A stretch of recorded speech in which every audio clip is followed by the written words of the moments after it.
Alright guys, welcome back to Formula 1 news, and going into the summer break, one of the big talking points so far this season has been the bouncing, the porpoising phenomenon that affected especially Mercedes at the start of the year. Lewis Hamilton reckons that Mercedes have actually had to turn down their engine mode to prevent the bouncing coming into play. What does this mean for next year's regulations, and are Ferrari still stonewall against any potential changes to the regs? Very much intrigued to your thoughts in the comment section below. Hit the like button if you enjoy, subscribe if you are new as always, I'd greatly appreciate it. Quick video today, let's dive straight into things. Yesterday we looked briefly at the fact that Mercedes believe they have the best understanding of the bouncing phenomenon on the entire grid. That is rather interesting, right, because they believe that they can potentially put the downforce back in better than other teams, but they've struggled with it in a straight line earlier this year, also around corners. They do seem to have got better with it compared to other teams, especially since Williams' latest upgrade. They seem to be bouncing around a lot. Even Ferrari experience it occasionally, but apparently Mercedes have had to depower their engine in order to prevent this really causing them stability issues within the race. You guys might remember back in Baku, right, the Azerbaijan Grand Prix, where Hamilton was really struggling, but it wasn't really down the straight that he was suffering with the porpoising. That was more the bouncing effect, because the floor is just so stiff and the suspension is so stiff on the bumpy surface that was causing Hamilton his back issues. But it was really around the sweeping left-right corner just before the main straight at Baku, where he was struggling awfully with the porpoising phenomenon, and he almost crashed out of the race at like 200 miles an hour. I don't know if you guys remember seeing the clip.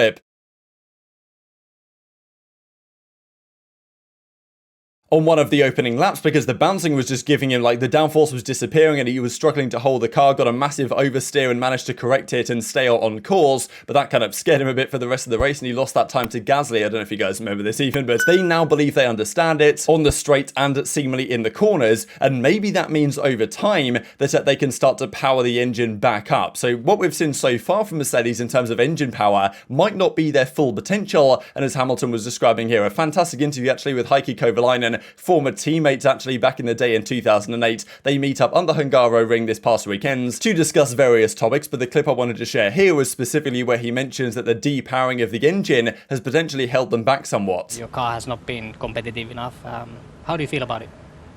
Yeah, it's been a really challenging year. I would say similar to the year we had in 2009 with the car that, you know, we arrived in the factory in February or January or February, I think, 2009, and they said the car, you know, we're looking good, and then we got to the first test and we're like, whoa, it's a long way away from where we need to be. And as a team, we've gone through a similar process in terms of trying to, you know, strip away some things, rebuild, regroup, maneuver this car into a better place, and we've had some really nice consistency in these last few races, which has been great. We're still lacking performance. Yeah. And which is the difficult thing, because like I think there's potential in this car, but we've had to depower it to stop it from bouncing. But we've had really good reliability. But we can't forever rely on reliability being the thing that keeps us on the podium. So we really need performance. Yeah.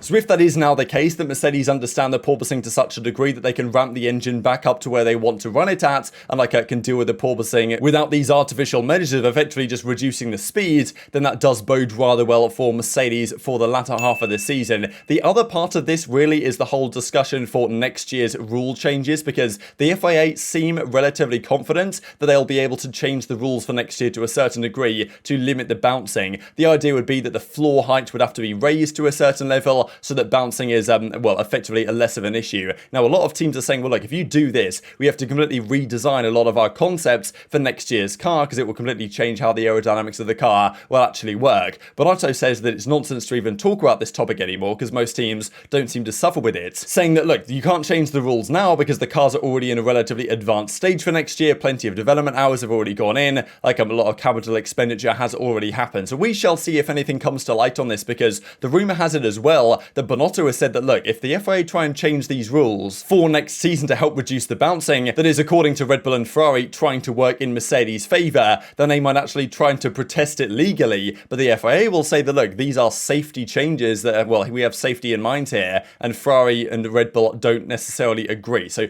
bit of a spicy one, but it does seem like most teams now understand the bouncing phenomenon to the point where maybe Mercedes can take advantage of extra power in the engine that they might have had in reserve. But of course, in return, that might maybe reduce their unbeaten reliability record so far this year. But very much intrigued to your thoughts on all this stuff in the comment section below. Hit the like button if you enjoyed, subscribe if you're new as always, take care of yourselves, and I'll see you next time.